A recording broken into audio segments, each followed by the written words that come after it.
கர்த்தருடைய பரிசு நாமத்திற்கு ஸ்தோத்திரம் உண்டாவதாக. இன்றைய ஜீவவார்த்தை நிகழ்ச்சியை கேட்டுக்கொண்டிருக்கும் அனைவரையும் கர்த்தருடைய பரிசு நாமத்தினால் வாழ்த்துகிறேன், ஆசீர்வதிக்கிறேன். இன்றைய தின தியானத்திற்கு தேவன் கொடுத்த வேத பகுதி, அது சங்கீத புஸ்தகம், அதில் 3ஆம் சங்கீதம், அதில் 3ஆம் வசனம். சங்கீதம் 3:3. ஆனாலும் கர்த்தாவே, நீர் என் கேடகமும் என் மகிமையும் என் தலையை உயர்த்துகிறவருமாய் இருக்கிறீர். இன்றைய தினம் இதை கேட்டுக்கொண்டிருக்கும் உங்கள் தலைகளை தேவன் உயர்த்தப் போகிறார். இதை கேட்டுக்கொண்டிருக்கும் அன்னைவருடைய தலைகளும் உயர்த்தப்பட போகிறது. உயர்த்தப்படும் நேரம் நெருங்கிவிட்டது. அதாவது நீங்கள் முழுசா விசுவாசிக்கிறத பொறுத்து தான் இருக்கு. நம்ம விசுவாசம் எப்படியோ அந்த அளவுக்கு ஏற்றாமல் நம்ம உடனடியாக பதில் கிடைக்கும். அப்போ தேவன் தலையை உயர்த்த போகிறார். இந்த வருடத்தில் நீங்கள் தலையை உயர்ந்து நடக்க போகிறீங்க. தலையை உயர்த்த போகிறார்னா என்ன?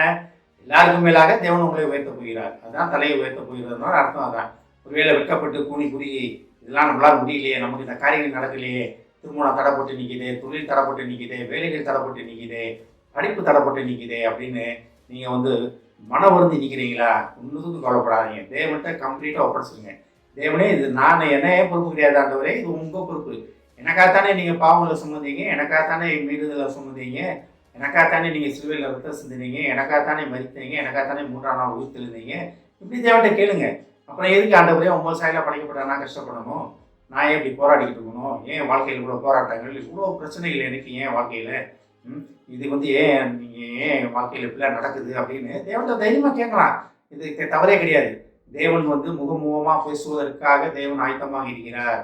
ஒரு தகப்பன் தன் பிள்ளைகிட்ட பேசுவது போல, ஒரு பிள்ளை தன் தகப்பன்கிட்ட பேசுவது போல, அந்த ஒரு உறவுக்காக தான் தேவன் இயங்கி கொண்டிருக்கிறார்.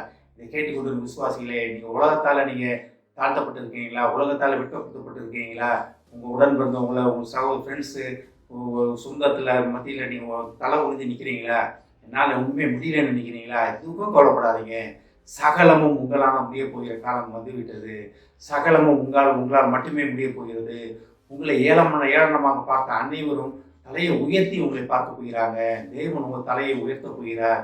இதுவரைக்கும் வெட்கத்தாலையும் அவமானத்தினாலையும் வேதனையினாலும் கஷ்டத்தினாலும் பிரச்சனையில் கடனில் தலை குனிஞ்சு நின்று நீங்கள் தலை நிமிர்ந்து நடக்க போகிறீங்க. எப்படி நடப்பீங்க? தேவன் என்னுடன் இருக்கிறார், என் தேவன் என்னை விடுவித்தார், தேவன் என்னை பார்த்து கொண்டார், தேவன் எனக்காக யுத்தம் செய்கிற தேவன் என்னுடன் இருக்கிறார் அப்படின்னு தைரியமாக எழுந்து நிற்க போறீங்க. இதை நீங்கள் விசுவாசிங்க. ஒரே ஒரு காரியம் தான், விசுவாசம் மட்டும்தான். அதான் அந்த வசனம் எப்படி ஆரம்பிக்குது பாருங்க.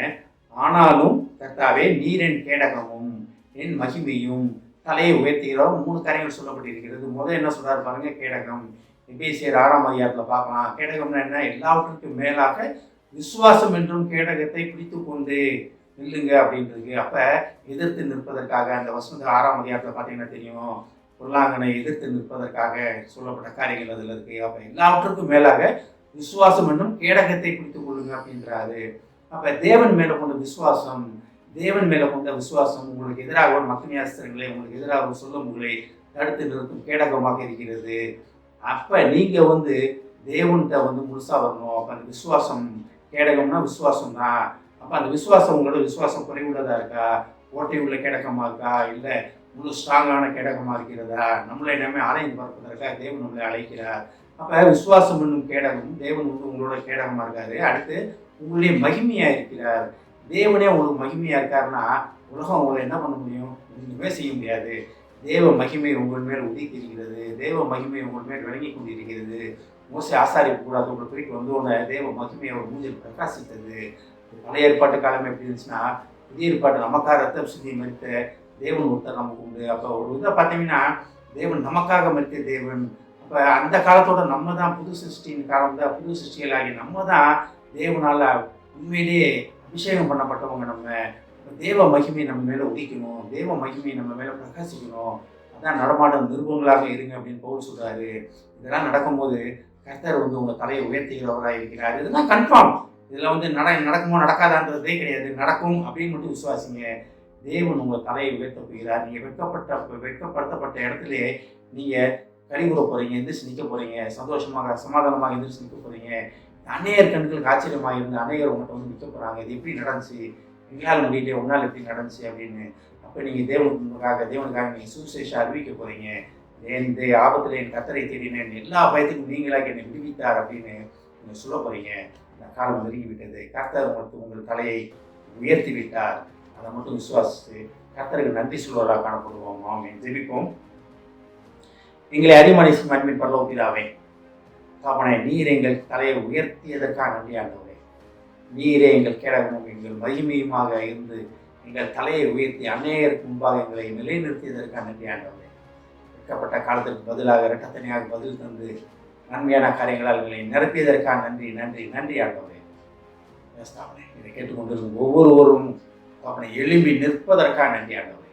பேசாமனே, எந்த இடத்துல அவமானப்படுத்தப்பட்டார்களோ, எந்த இடத்துல வெட்கப்படுத்தப்பட்டார்களோ, அந்த இடத்திலே அவர்கள் முது வல்லமையால் எழுந்து நிற்க போவதற்காக நன்றி நன்றி நன்றி ஆண்டவரே. கேட்டுக்கொண்டு ஒவ்வொருவரையும் ஆசீர்வதிக்கிறோம் அப்பா.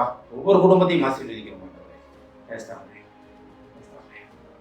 குடும்பத்தை ஒருவேளை இந்த ஊரிலோ குடும்பங்களிலோ சொந்த பந்தங்களில் தள்ளி வைத்திருக்கலாம் ஆண்டவரே. இவர்கள் சரியில்லை, இவர்கள் தேவையில்லை, இவர்களுக்கு என்ன அறிகிறது என்று தள்ளி வைத்திருக்கலாம் ஆண்டவரே. தள்ளப்பட்ட நிலைமையிலே உள்ள குடும்பங்களை உமது கற்று தெரியும் அப்பா.